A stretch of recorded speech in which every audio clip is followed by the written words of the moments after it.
தபஸ்வாத்யாய நிரதம் தபஸ்வி வாக்பிதாம்பரம் நாரதம் பரிபப்ரச்ச வால்மீகிர் முனிபுங்கவம். ராமாயணமே இந்த ஸ்லோகத்திலிருந்து தான் தொடங்குகிறது. வால்மீகி பகவானுடைய ஆசிரமத்துக்கு நாரதர் வருகை தந்தார். வால்மீகி அவரை உபசரித்து வணங்கி 16 கேள்விகளை அடுக்கினார். கோன்வஸ்மின் சாம்பிரதம் லோகே குணவான் கஷ்ய வீர்யவான் தர்மஜ்ஞஸ்ச கிருதஜ்ஞஸ்ச சத்யவாக்கியோ திருடவ்ரதः என்று நீண்ட கேள்விகள். 16 குணங்களை வரிசைப்படுத்தி இந்த அனைத்து குணங்களையும் உடையவன் யார்? இந்த பூமியில் ஆரேனும் உளரா? இப்போது இருக்கிறார்களா என்று கேட்டார் வால்மீகி. இக்ஷ்வாகு வம்ச பிரபவः ராமோ நாம ஜனைஸ்ருதः. இக்ஷ்வாகு வம்சத்தில் அவதரித்தான். ராமன் என்னும் திருநாமம். தசரதனுடைய மைந்தன். அவன்தான் அனைத்து குணங்களும் நிரம்பியவன் என்று நாரதர் பதில் கூறினார். அந்த ராமனுடைய ஓரொரு குணத்தை தான் நாம் கடந்த 2 ஆண்டுகளாக அனுபவித்து வருகிறோம். ஓரொரு அத்தியாயத்தில், ஓரொரு சர்க்கத்தில், ஓரொரு காண்டத்தில் எத்தனை குணங்கள்! இப்போது நாம் ராமனுடைய வீரத்தை பார்க்க போகிறோம். யார் குணசாலின்னு கேட்க தொடங்கிய வால்மீகி கஷ்ய வீரியவான், யார் வீரமுடையவன் அடுத்த கேள்வி கேட்டார். ராமனுடைய வீரத்தை இப்ப பார்க்க போற 2 சர்க்கங்களாலே அனுபவிக்க போகிறோம். அதற்கு முன்னால் தாராசுரம் கோதண்டராமனுடைய சன்னதி, அங்கிருக்கும் மற்ற ஸ்ரீமூர்த்திகளை தரிசிக்க போகிறோம். இதோ வேணுகோபால கிருஷ்ணன் மூலவர் கையில் புல்லாங்குழலை பற்றி கொண்டு எழுந்துள்ளி இருக்கிறார். அருகே உற்சவர் அபய ஹஸ்தத்தோடே மற்றொரு கையை இடுப்பில் வைத்துக் கொண்டு ஒய்யாரமாக நின்ன திருக்கோலத்தில் உள்ளார். வேணு புல்லாங்குழல், மூங்கிலால் செய்யப்பட்ட புல்லாங்குழல். மற்ற மரங்களுக்கெல்லாம் பொறாமை.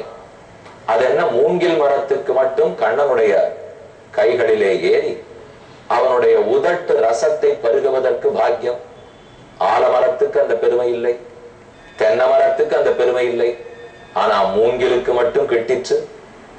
அந்த வேணுகானத்தால் தான் கண்ணன் பசுமாடுகளில் இருந்து அப்சர ஸ்திரீகள் வரை, கோபிகைகளில் இருந்து ஏன் தேவர்கள் வரை அனைவரையும் மயக்கினான். கண்ணனை தரிசித்தோம். மகாலட்சுமிக்கு தனி கோவில். பத்மபிரியே பத்மினி பத்மஹஸ்தே பத்மாலயே பத்மதலாயதாட்சி என்று நாம் நிச்சலும் போற்றுகிறோம். அந்த லக்ஷ்மி புருஷகாரத்தே நிர்திஷ்டா பரமரிஷிபிகி. இவள் திருவடிகளை முன்னால் பற்றித்தான் பெருமானுடைய திருவடிகளிலேயே விழ வேண்டும். இவள் 2 வார்த்தை பேசினால்தான் அவன் நம்மைக்கு அருள் கொடுக்கிறான். அடுத்து லக்ஷ்மி நரசிம்ம பெருமான் மூலவர் உள்ளார். உற்சவர் எழுந்துள்ளி இருக்கிறார். நரசிம்மன் அங்கன் ஞாலமஞ்ச அங்கோள் ஆளறியாய் அவுணன் பொங்கவாகம் வள்ளுகிறாள் போழ்ந்த புனிதனிடம் பைங்கனானை கொம்பு கொண்டு பத்திமையால் அடிக்கீழ் செங்கனாடி இட்டிரஞ்சும் சிங்கவேள் குன்றமை என்று திருவங்கி ஆழ்வாருடைய பாசுரம். மா லோலனாய் லக்ஷ்மி சகாயனாய் நரசிம்ம பெருமான் எழுந்துருளி இருக்கிறார். அவருடைய கோபமத்தனையும் அடங்கி போயிட்டு எப்ப லக்ஷ்மி நரசிம்மரா இருக்காரோ அப்ப அன்பே வடிவானவர். தனித்து உக்ர நரசிம்மராக இருந்தால் கோபமே வடிவானவர். லக்ஷ்மி நரசிம்மரையும் இன்னைக்கு தரிசித்துக் கொண்டோம். ஆக வேணுகோபால கிருஷ்ணன், மகாலட்சுமி தாயார், லக்ஷ்மி நரசிம்ம பெருமான் ஆகிய எல்லாரையும் சேவித்தோம். இனி ராமர் மூலவர் உற்சவரை தரிசிக்க வேண்டும். அவரை அடுத்த நாள் சந்திக்கும் போது தரிசிப்போம். இப்போது ஆச்சரியமான யுத்தம். ராமனுக்கும் ராவணனுக்கும் யுத்தம் மூட வேண்டும். நடுவாக மூலபலம் அழிக்கப்படுகிறது. அதைத்தான் பார்க்க போகிறோம். ராமராவண யுத்தத்தில் ராவணனுடைய மூலபலம் பெரும் அரக்கர் படை, லட்சக்கணக்கான வீரர்கள் கொண்ட படை. அந்த படையை தனி ஒருவனாக சக்கரமாக சுழந்து ராமன் அழிக்கிறான். 93வது சர்க்கம். சப்ரவிஷ்ய சபாம் ராஜா தீனஹா பரமதுக்கிதா நிஷசார் ஆசனே முக்கியே சிம்மஹா குருதைவ ஸ்வசன். ராவணனுக்கு கடும் கோபம். பிள்ளையை இழந்தோம், ஓர்புறம் வருத்தம். ராமனை இன்னும் ஜெயிக்க முடியவில்லை, வெறுப்பு. சீதையை வெட்ட போனான். அதுல தானே நாம் கடந்த நாள் இருந்தோம். அப்ப சீதை எப்படி காப்பாற்றப்பட்டால்? சுபார்ஸ்வன் ஒருத்தன், அவன் மேதாவி, ராவணனிடத்தில் எடுத்து கூறுகிறான். அது 92வது சர்க்கத்தின் கடைசியில் உள்ளது. சுபார்ஸ்வோ நாம மேதாவி ராவணம் ரக்ஷசாம் வரம் கதன் நாம தசக்ரீவ சாட்சாத் வைஸ்ரவணானுஜ ஹந்துமிச்சசி வைதேகின் குரோதாத் தர்மம் அபாஸ்யச்ச. கோபத்துக்கு வசப்பட்டீர், இந்த தவறு செய்யக்கூடாது. நீர் புலஸ்திய வம்சத்தில் பிறந்தவர், விஸ்ரவஸ் என்னும் ரிஷிக்கே பிறந்தவர், அதே போல் குபேரனுக்கு கூட பிறந்தவர், அவனை ஜெயித்தவர். இத்தனை பெருமை இருக்கும் போது ஓர் பெண்ணை கொலை செய்த குற்றத்துக்கு ஆளாக வேண்டாம். மைதிலியும் ரூபசம்பன்னாம் பிரத்யவேக்ஷஸ்வ பார்த்திவ தஸ்மின்னேவ சஹஸ்மாபிராகவே குரோதமுத்ஸ்ரிஜ. அவரிடத்தில் எவ்வளவு கோபம் வருகிறதோ அதத்தனையும் ராமனிடத்தில் காட்டும். எதிரியினிடத்தில் கோபப்பட வேண்டும். பெண்களிடத்தில் கோபப்பட்டு லாபம் இல்லை. சூரா தீமான் ரதி கட்கி ரத பிரபரமாஸ்திதா ஹத்வா தாசரதிம் பீமம் பவான் பிராப்சசி மைதிலியின். இந்த மைதிலி சீதையை தானே அடையலாம். ராமன் இருக்கும் வரை அடைவது இயலாது. ராமன முதல்ல அழியும். அவனுக்கு இருக்கிற கவச்சம், தேர், குதிரை, ஆட்படை, அவன் வீரம்.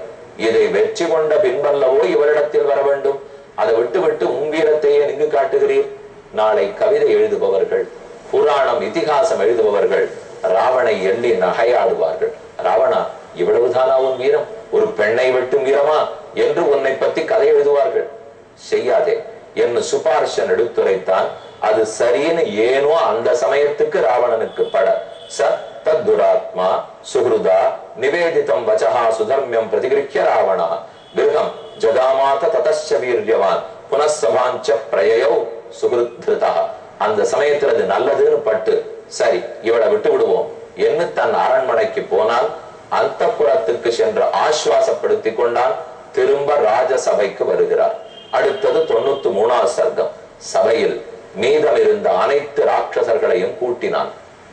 தலைவர்களை எல்லாம் கூட்டி, இனி பொறுத்திருக்க முடியாது, நம் மூலபலத்தை அழைத்து கொண்டு செல்லுங்கள், வானர படையை நாசம் செய்து விடுங்கள், நீங்களே வெவ்வேறு மூலையிலிருந்து தாக்கி வானரப்படை முடிக்கும் போது அதோடு கூட அதன் தலைவர்களையும் முடித்து விடுங்கள் என்று கூறி அனுப்புகிறான். சர்வே பவந்த சர்வேண ஹஸ்தஸ்வேன சமாவிருதா. இனி யானை, தேர்ப்படை, காலாட்படை, குதிரைப்படை, எத்தனை படையோ திரட்டுங்கள், நானும் சண்டைக்கு வரப்போகிறேன். நீங்கள் முன்னே சென்று அனைவரையும் அழியுங்கள். ஏகம் ராமம் பரீட்சிப்பிய சமரே ஹந்தும் அர்ஹத. ராமனை மட்டும் விட்டுவிட்டு மற்ற அனைவரையும் அழியுங்கள். அந்த ராமனோட நான் தனி ஒருவனாக பொருது அவனை முடிக்கிறேன். பரிகான் பட்டிஷான் செய்வ ஷர கட்க பரஸ்வகான் சரீராந்த கரான் சர்வே சிக்ஷுபுர் வானரான் பிரதி. அவர்கள் கையில் இனிமேல் மிச்சமில்லாமல் அனைத்து ஆயுதங்களையும் கொண்டு வந்தனர். உலக்கை, பட்டிஷன், கையில் இருக்கும் ஈட்டி, திரிசூலம், பரசு, கலப்பை அனைத்தும் வந்தன. ஏவம் பிரவருத்தே சங்கிராமே ஹ்யத்புதம் சுமஹத்ரஜா ரக்ஷசாம் வானராணாஞ்ச சாந்தம் சோணித விஸ்ரவை. வானரங்களுக்கும் அரக்கர்களுக்கும் ஏற்பட்ட சண்டையில் ரத்த ஆறு ஓடுவதுதான் மிச்சம். அந்த அளவுக்கு இருபுறமும் நாசம். ஏகைக்கம் ராட்சசம் சங்கே சதம் வானர புங்கவாக. ஓரோர் அரக்கனுக்கு 100 குரங்குகளாக சூழ்ந்து கொண்டனர். அரக்கர்கள் எண்ணிக்கையில் குறைவாயினர், குரங்குகள் எண்ணிக்கையில் நிறைவாயினர். அவர்கள் அதிகம். ஒரு சைன்யம் அபர்யாப்தம், மற்றொரு சைன்யம் பர்யாப்தம். மெதுமெதுவே அரக்கர்களுடைய வலிமை குறைந்து வந்தது. ராட்சசைர் மத்தியமானானாம் வானராணாம் மகாச்சமோகு சரண்யம் சரணம் யாதா ராமம் தசரதாத்மஜம். அந்த சமயத்தில் தான் ராவணனுடைய மூலபலம், பெரும் அரக்கர் படை, அதிகமான பலம் கொண்டவர்கள், அவர்கள் உள்ளே வந்தவுடன் வானரங்கள் என்ன செய்வதுன்னு தெரியாமல் சின்ன பின்னப்பட்டு எங்கும் அங்குமாக ஓடிப்போய் நேர ராமன் திருவடிகளில் விழுந்தார்கள். சரண்யம் சரணம் யாதா ராமம் தசரதாத்மஜம். தாசரதியான ராமன் யாருக்கெல்லாம் புகழ் இல்லையோ அப்படிப்பட்டவர்களுக்கெல்லாம் புகழாக இருப்பவர் அந்த ராமன் திருவடிகளை குரங்குகள் பற்ற வந்தது கோபம் ராமனுக்கு. இதுவரை பொறுத்திருந்தோம், ஏனோ தவறிழைக்கிறான், மன்னிப்போம் மறப்போம் இருந்தோம். ஆனால் இனி இவனை மன்னிக்க முடியாது, மறக்க முடியாது. ராமன் தன்னுடைய நீண்ட சாரங்கம் கோதண்டத்தை கையில் எடுத்தான்.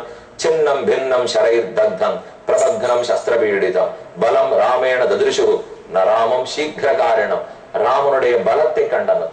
ராமனுடைய அம்புகள் வேகமாக ஒரு நெருப்பு கங்குகள் போல வருவதை கண்டனர். ஆனால் ராமனுடைய உருவமே தெரியவில்லை. ராமன் மெதுவே போரிட்டான். ஒரு ராமராக இருந்தான். வேகத்தை கூட்டினான். 7 ராமர்கள். இன்னும் கூட்ட 3 ராமர்கள். அதிவேகமாக போரிட ராமனின் உருவமே மறைந்து போயிற்று. ஒருவர், இருவர், ஓர் மூவரென உருவு கலந்து உள்ளந்தோறும் தித்திப்பான் என்று ஆழ்வார் சாதிக்கிறார். உருக்கடா வாளிபொழிந்த ஒருவன் செருக்கெடுத்தன்னு திகைத்த வரக்கரை உருக்கடா வாளிபொழிந்த ஒருவன் திருக்கடித்தானமும் என்னுடைய சிந்தையும் ஒரு கடுத்துள்ளே உரையும் பிரான் கண்டீர். திருக்கடித்தானம்னு மலையாள திபதேசத்து கோயில். அந்த சன்னிதானத்தை பற்றி, அந்த பெருமானை பத்தி நம்மாழ்வார் பாடுகிறார். திருக்கடித்தான பெருமான் என் சிந்தையில் இருக்கிறார்.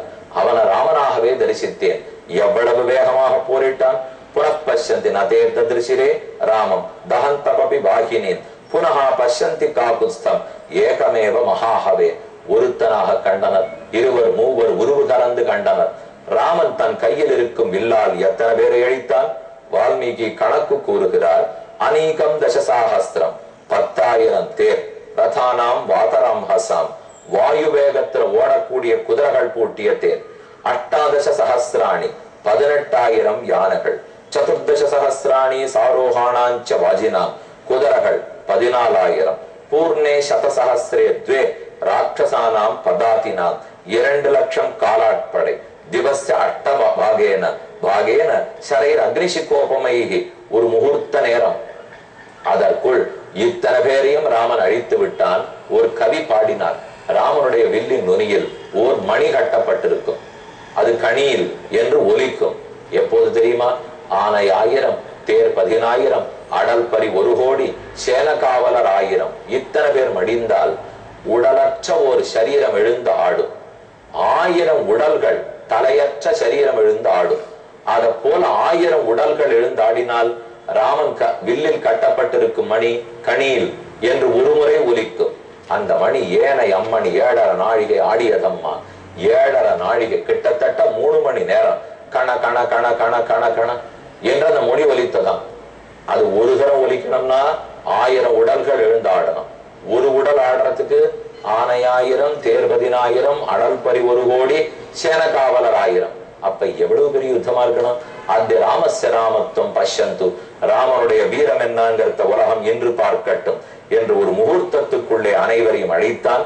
தேஹதாஸ்வாஹதரதாக சாந்தா விவதிதத்வஜாக ஏததஸ்திர பலம் பீமம் மமவா திரையம்பகஸ்யவா. இது ராமனின் பெருமையா, அவன் வீரமா, அல்லது முக்கண் அப்பனான பரமசிவனாருடைய பெருமையா என்று எல்லாரும் ஆச்சரியப்பட்டனர். 94வது சர்க்கம். அரக்கர்கள் பலரும் மடிந்து போக அரக்கிகளெல்லாம் அழுதனர். எதற்குத்தான் இந்த சூர்பணகை போய் ராமனை ஆசைப்பட்டாளோ அன்றிலிருந்து தானே ஆபத்து வந்தது. கதம் சூர்பணகா விருத்தா கராலா நிர்ணதோதரி. அது போகட்டும். 14,000 அரக்கர்களை ராமன் முடித்தான். அதுவும் கரதூஷணர்களை என்று தெரிந்தவுடனே அவர்கள் பெருமை புரிஞ்சிருக்கணுமே. ரிஷமுகே வசத் செய்வ தீனோ பக்ரமனோரதா சுக்ரீவ பிராபிதோ ராஜ்யம் பர்யாப்தம் தன்னி தரிசனம். வாலியையே ராமன் அழித்திருக்கிறாமாமே. அது தெரிந்துமா ராவணன் சண்டைக்கு போனார். வந்த ராமன் ருத்ரனா, விஷ்ணுவா, மகேந்திரனா, சதக்ரதுவா, யார் ராமன் உருவத்தில் வந்து நலிகிறார்கள்னு தெரியவில்லை. பிதாமகேன பிரீதேன தேவதானவ ராட்சசை. பிரம்மாவிடத்துல நம் அரசன் வரம் பெற்றிருக்கிறார். ஆனால் மனிதர்களால் மரணம் கூடாதுன்னு அவர் கேட்கவில்லை. வானரங்களால் மரணம் கூடாதுன்னு அவர் பெறவில்லை. ஆகவே எங்களுக்கு இப்படி தோன்றுகிறது, தேவர்கள் எல்லாரும் பிரம்மாவிடத்திலே போக அவர் ஒரு வரம் கொடுத்தார், ருத்ரனிடத்திலே போக அவர் வேறொரு வரம் கொடுத்திருக்கார். அதனால் தான் நாம் எல்லாம் படுகிறோம் போலும் என்றனர்.